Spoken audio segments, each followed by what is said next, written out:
fifaliana ho ahy ny mpitandrina sofiririna raha mboarosoana no miaraba antsika rehetra zay manaraka ary koa miaino ny fandarana azo antoka fa navotana am Kristy izay anatanterahana ny tenin' Jesosy hoe mandehana ataovy mpianatra amin'ny firenena rehetra ary koa fa nilaza koa ny ansotra masina hoe ka tsao aloha ny fanjakany sy ny famarinany dia anampinao zany rehetra zany satria maro ny olona ankehitriny tsy le fanjakan'Andriamanitra ny famonjena ny tadiaviny voalohany fa ny harena na vola na tokantrano lamina sy ny afatrosa sy ny sisa rehetra ary izay no natonga an'izao fandara zao mba hatonga antsika azo fiainana mandrakizay amin'ny alalan'i Jesosy Kristy Tompo ary koa mba tsy voafafa miboko ny fiainany narantsika ary ho voaomana hitsenan'i Jesosy iny amin'ny raony lanitra zay rehetra tena mikatsaka zany hoe famonjena izany ary satria ny tenin'Andriamanitra no azavaina ambara dia tsarytsika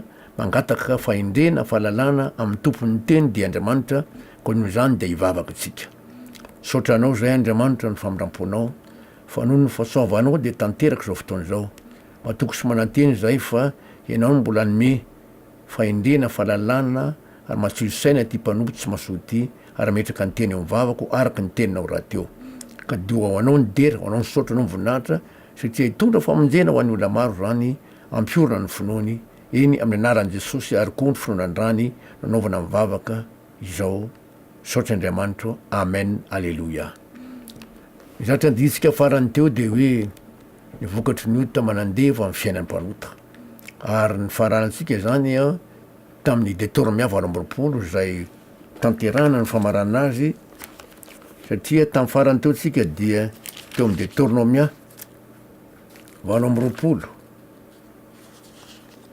ka ny andininy 5 sy ny 6 no namarantsika azy zao ny teny zany averitsika izany teny zany Deutéronomia 20 andininy 5 sy ny 6 amin'ny anaran'i Jesosy dia ho tonga aminao ireo ozona rehetra ireo ka anenjika anao sy atratra anao mandra-panondringana anao satria tsy mikainy ny feony avy Andriamanitra aoka ianao hitandremanao ny didiny sy ny lalàny izay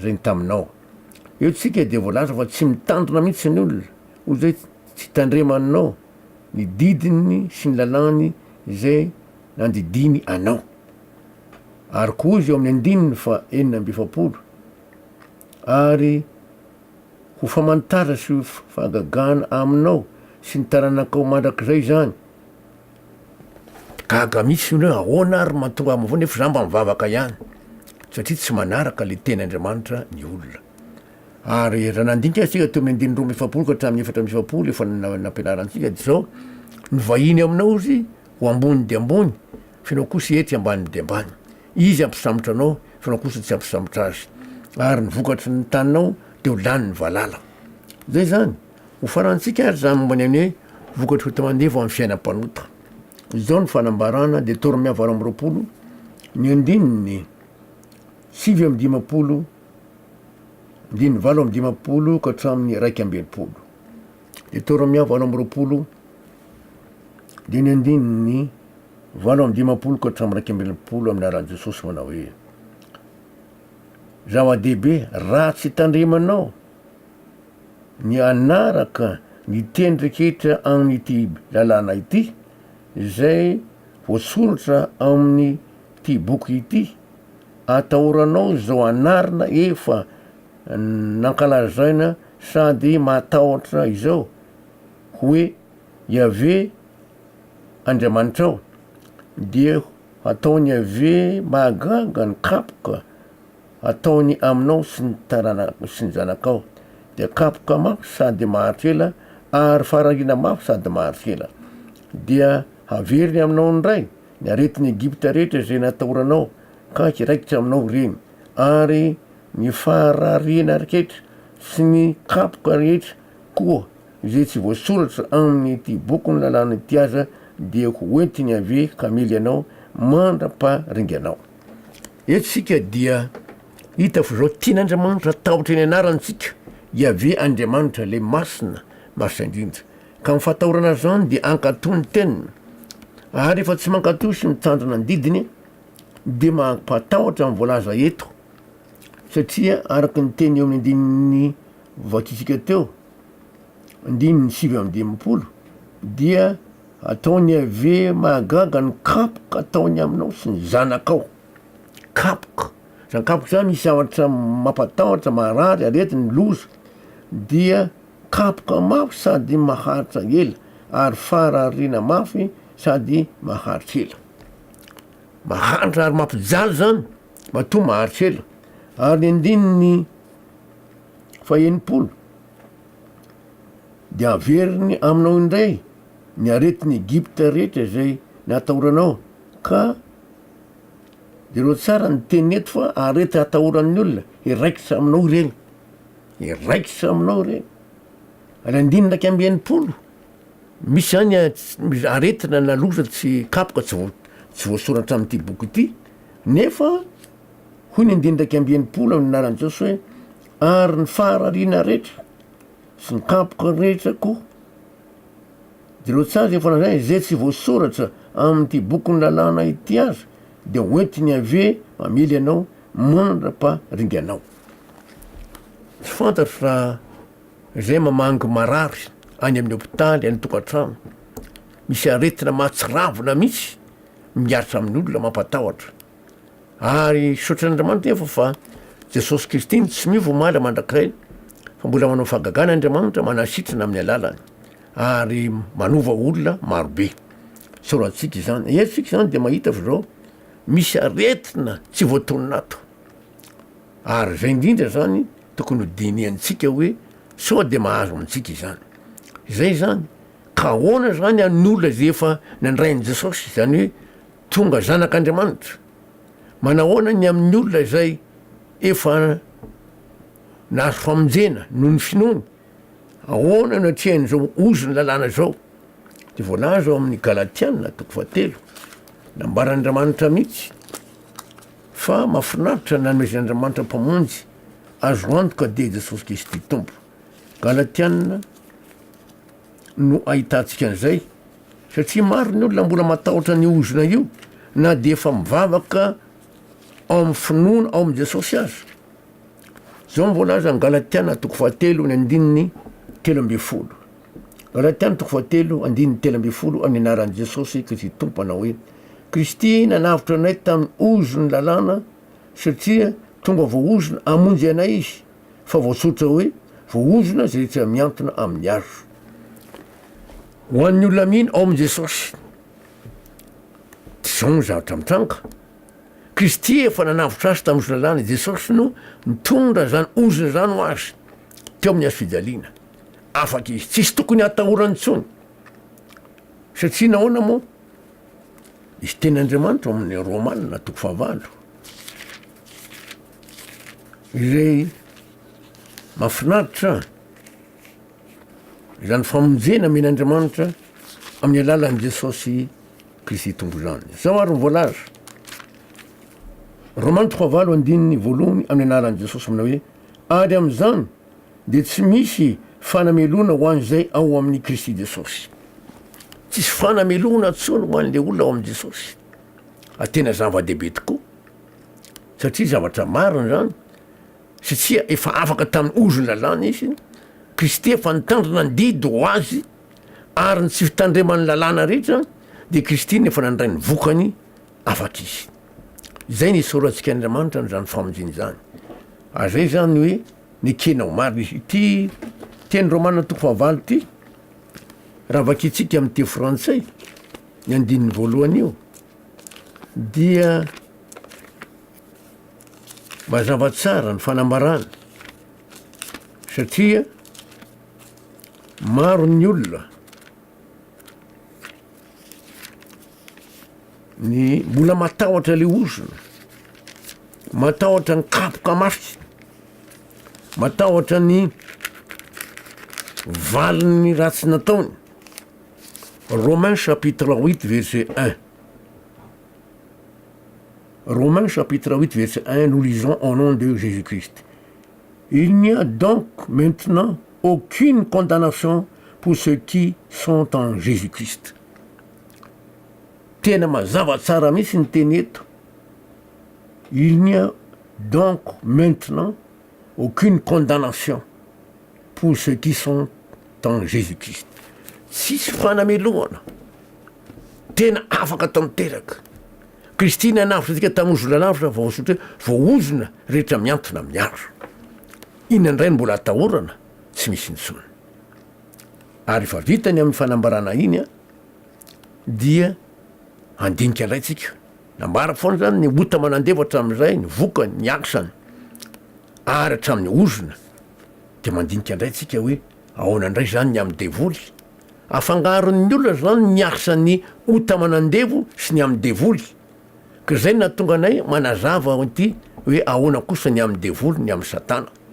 Satria maro mafangaro. Raha misy olona maditra manao adalàna de ny eritreritrin'olona de hoe misy devoly io, démoniaque io olona io. Tsia, raha maditra ny zazakely de misy devoly ty zazy ty, tsy fa ny ota manandevo mahatonga ny olona maditra madalàna. Kanefa rehefa tafahoatra loatra ny adalàna, tafatsofoko satana. Zay zany a no mahatonga antsika andinika indreo hoe ahoana ny amin'ny devoly. Ny amin'io devoly io dia Jean Volage ovakitsika anaran'i Jesosy Kristy Tompo, satria betsaka ny olona tsy mahalala ny amin'ny hoe ahoana zany ny amin'ny devoly zany. Raha vakitsika Matthieu toko faefatra. Matthieu toko faefatra ny andininy voalohany de misy teny toy zao. Matthieu toko faefatra andininy voalohany amin'ny anaran'i Jesosy manao hoe: ary Jesosy de nentiny fanahy nankany an'efitra mba halainy devoly fanahy. Etsika de milaza hoe fanahy masina mihitsy ny tondra ny Jesosy tany an'efitra mba ho alainy devoly fanahy. Ina moa ny dikany hoe devoly? De ny dikany amin'ny baiboly misy fanalavana amin'ny baibolitsika manao hoe devoly, ny dikany de mpiapanga sy mpanendrikendrika. Dikany hoe devoly de mpiapanga sy mpanendrikendrika. Noho izany, zay olona miapanga sy mpanendrikendrika de olona fiasan'ny devoly. Olona ampiasain'ny devoly zany ny olona miapanga sy mpanendrikendrika. Zay zany a ny dikany hoe devoly. Io devoly io de misy anarana maromaro ilazana azy. Ao amin'ny Apokalipsy misy ilazana azy. Apokalipsy toko faharoa amby folo. Zao mivolaza ny andininy fito sy ny valo. Apokalipsy toko faharoa amby folo andininy fito sy ny valo amin'ny anaran'i Jesosy manao hoe: ary nisy ady tany an-danitra, Mikaela sy ny anjeliny niady tamin'ilay dragona, ary ilay dragona mba amin'ny anjeliny kosa dia niady, nefa tsy naharisy, sady tsy nisy fitoerana ho azy tsony tany an-danitra. Ny andininy fahasivy, ary nazera ilay dragona de le menarana ela zay atao hoe devoly sy satana zay mamitaka izao tontolo izao, de nazera tamin'ny tany izy, ary ny anjeliny koa niary nazera taminy. Eto zany tsika dia misy anarina itenenana n'io fanahy ratsy io. Ao ny atao hoe dragona, de ao koa ny atao hoe menarana ela, devoly sy satana. Devoly de fa hitatsika ny hoe mpiapanga, mpanendrikendrika. Dragona dia oharina amin'ny biby masika mpamon'olona, zay ny dragona. Menarana ela dia biby fietsy sady mpamon'olona koa, fietsy hoe aho sady mpamon'olona. Ny hoe satana de matetika tsy fantatry ny olona hoe ina ny tena dikany hoe satana. Eto moa zany de misy teny hoe satana, ary eo amin'ny baiboly te français moa zany, eo ny Apokalipsy toko faharoa amby folo, de zay mihitsy ny filazany azy.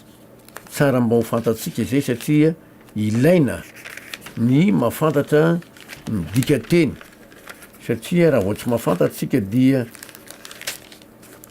mifangaro. Azo ny zatra voalaza. Apokalipsy toko faharoa amby folo, Apocalypse chapitre 12 verset 8 verset 8 et 9. Nous lisons les versets 7 jusqu'à 9. Au nom de Jésus-Christ, il y a eu guerre dans le ciel. Michel et ses anges combattirent contre le dragon, et le dragon et ses anges combattirent. Mais ils ne furent pas les plus forts, et leur place ne fut plus trouvée dans le ciel. Et il fut précipité, le grand dragon, le serpent ancien, appelé le diable et Satan, celui qui séduit toute la terre. Il fut précipité sur la terre et ses gens furent précipités avec lui. Hitantsika eto zany raha amin'ny teny frantsay de hoe dragona, dragon filazany azy le grand dragon. Zay ny filazany azy eto, serpent ancien filazany azy eto koa zany, de zay koa filazany azy eto hoe le diable et Satan. Ka io Satan io ny tsara mbo fantatsika any amin'ny Salamo 8:100 andininy fahaenina de misy fanambarana toy zao. Salamo 8:100 andininy fahaenina amin'ny anaran'i Jesosy manao hoe: any andreo olona ratsy fanahy anapaka azy, ary aoka isy mpanohitra hitsangana eo ankavanana. Ny baibolitsika misy marika kely any amin'ny teny hébreu zany a, midikany hoe mpanohitra, zay nadika amin'ny teny frantsay hoe accusateur. Ery ambany ery de amin'ny baibolitsika malatsika de misy teny hoe satana, mpanohitra zany a satana, zay nidikany hoe satana mpanohitra. Ny tena maro zany de mpanohitra an'Andriamanitra, amin'ny teny frantsay moa nadikany hoe accusateur, fa zay ny tena izy mihitsy hoe mpanohitra an'Andriamanitra, zay ny natongany hoe satana. Ka rahatsika hoe ahoana maro io satana io, ahoana maro io fanaratsy io, hitatsika izy io koa rana ihany, satria tsara mbo fantatra ny momba azy. Zay zany tena dikany hoe satana de voly ary arahantsika ny ten'Andriamanitra. Ao Matthieu 7 de misy fanambarana toy zao. Matthieu 7 amin'ny anaran'i Jesosy Kristy. Tsara mba ho fantatra ihany, misy fanambaran'i Jesosy eto. Matthieu 7:20 ka hatramin'ny 3:20 amin'ny anaran'i Jesosy manao hoe: tsy izy rehetra manao amiko hoe tompoko, tompoko no hiditra fanjakany lanitra, fa zay manao sitrapony raiky zany an-danitra. Maro anao amiko amin'izany andro zany hoe tompoko, tompoko, tsy efa naminany tamin'ny anaronao va izahay, tsy efa namoaka 2 minutes tamin'ny anaronao va izahay, tsy efa nanao ACB tamin'ny anaronao va izahay.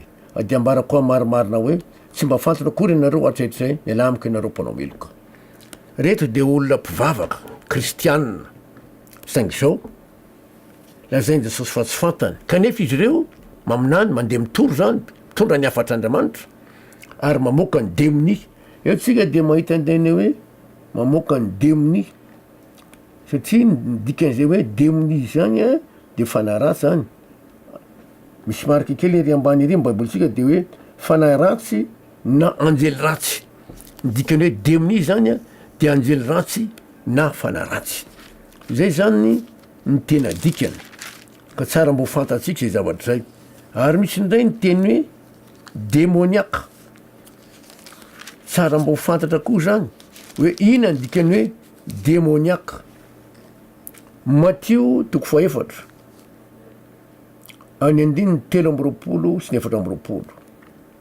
Matthieu 4 andininy 3:20 sy 4:20 amin'ny anaran'i Jesosy manao hoe: an Jesosy nandeha eran'ny Galilea ka nampianatra tao amin'ny sinagoga ny olona teo sy nitory ny filazany tsara ny fanjakana ary nahasetrana ny aretina rehetra mba amin'ny rofo rehetra tamin'ny olona, ary ary nieleran siriny lazany ka dia netiny ola tany aminy marary reketra zay azony aretina maro samihafa sy ny fangefirina de ny demoniaka izay marary ny andro be sy marary ny mpandrisisa ka nasitrana ireny izy. Etsika mahita ny teny hoe demoniaka, ny dikany ary ambany ry de olona ny dirany demonika. Atao hoe demoniaka de olona ny dirany demonika. Jesosy ihany ny mahafaka andreny fa tsisy mahafaka andreny. Raha dokotera zany tsy mahafaka azy satria na demoni lazainy zareo hoe marary-saina fa le izy de tena fanaratsy mihitsy. Ary efa nahitandraha avoaka ny demoni de sitrana le olona milamina tsara. Betsaka zany tsy malala an'izay hoe ay io fanaratsy io zany a mba tonga ny olona lasa daladala marary-saina manahevitra hafahafa ka rehefa mivoaka ny demoni de zay de sitrany izy. Mety mitondra aretina hafa koa ny demoni ka mahatonga ny olona demoniaka. Ao anamara moa ny am'ty devoly ity direntsika no Isaia 4:10. Ao zany no ahitantsika momba azy. Isaia 4:10 de ny andininy 12 ka hatramin'ny 4:10. Isaia 4:10 andininy 12 ka hatramin'ny 4:10 voakitsika amin'ny anaran'i Jesosy. Endre latsaka avy tany an-danitra ianao ry lay fitarik'andro zanaky ny maraina. Fitandrik'andro zanaky ny maraina zany no filaza azy eto. Izay sy Satana io tany voalohany. Voakapy anjera tamin'ny tany ianao ry lay mpandripaka firenena. Amin'ny teny frantsay moa de lazainy hoe astre brillant, fitarik'andro, astre brillant, fils de l'aurore, zanaky ny maraina. Tena tsara tare mihitsy izy tsara zay filazany azy. Ary rahantsika ihany ny teny fa mpandripaka firenena izy io. Ny andiny ny 10. Ary ianao efa nanao anankampo hoe any an-danitra ny akarako ary ambonin'ny kitan'Andriamanitra no anandratako ny seza fiandrianako. De hipetraka eo an-tendrombohitra fivoriana any amparany avaratra, hiakatra ho any amboniny ny lanitra zero tsara eto ary hiakatra amboniny havon'ny raona ka ho tahaka ny avo indrindra. Ty anjely ty izy zay tsara tare fitarik'andro zanaky ny maraina de nana fitsiriritana ny seza fiandrian'Andriamanitra. Rehefa teo amin'ny tendrombohitra fivoriana any an-danitra hitany seza fiandrian'Andriamanitra ambonin'ny raona ery amparany avaratra de nitsiritiny. Zay filazany eto. Ono izy andininy 13 amin'ny anaran'i Jesosy hoe ary ianao efa nanao anankampo hoe any an-danitra no iakarako ary ambonin'ny kitan'Andriamanitra no anandratako ny seza fiandrianako. De hipetraka eo an-tendrombohitra fivoriana any amparany avaratra, hiakatra ho any amboniny havon'ny raona ka ho tahaka ny avo indrindra. Hitady hitovy amin'Andriamanitra mihitsy izy zany. Zay ny tonga tao amin'ny fony tao. Ary zay zany natonga an'Andriamanitra nandroaka azy tany an-danitra nisy aly tany an-danitra Mikaela sy ny anjeliny Jesosy Kristy natao hoe Mikaela. Betsaka mantsy ny tsy mieritreritry an'izay Jesosy maro avy eo no Mikaela na Michel. Izy mihitsy no Mikaela voalazany amin'ny Daniel. Fa izy no andriny lehibe. Andrina lehibe io Mikaela io. Tsara ihany ho fantarina angamba izay zavatra zay mba ahitantsika azy araka voalaza ao amin'ny Daniel 10. Ao amin'ny Daniel 10 no amakitsika azy ka ahitantsika ny tena fahamarinana satria raha tsy mazava antsika ny am'izany Mikaela zany na Michel dia tsy azavantsika ny zavatra rehetrarehetra. Eny tsara fantarintsika tokoa ny amin'ny Mikaela. Daniel 10 ny andininy 13. Daniel 10 andininy 13 amin'ny anaran'i Jesosy manao hoe filay andrina ny fanjakan'ny Persia de nanohitra ahy 220 andro. Fa indro kosa Mikaela anankiray amin'ireo andrina lehibe no tonga hanampy ahy ka dia izaho ihany no sisa nijanona teo amin'ny mpanjakan'ny Persia. Etsika zany dia mahita fa Mikaela dia anisany hoe andriana lehibe, ary raha toizana ny fanazavana am'zany hoe andriana lehibe izany dia ny hoe Daniela 10 ihany ary ny 19 Daniela 19 aminaran'i Jesosy amina hoe fambarako aminao izay voasoratra ao amin'ny zay voasoratra marina, nefa tsy nisy niara. Jereo tsara ny teny eto fa Daniela tsy navita ninina mihitsy averiko ray mandeha, fambarako aminao zay voasoratra ao amin'ny soratra marina, nefa tsy nisy niara ny sikina tamiko hanohitra ireo afa-tsy Mikaela andrina nareo. Mikaela andrina nareo. Tatsika zany fa Mikaela dia andrina. Michel moa filaza koa am'teny frantsay indraindray.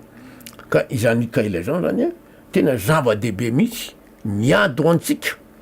Ka eo tsika zany dia nahita fa zao Satana dia tady hitovy amin'Andriamanitra. Raha jerentsika indray ny teny'Andriamanitra ao amin'ny Ezekela 20 hoe manao ana marina ity Satana ity, dia zao mivoala azy. Ezekela 20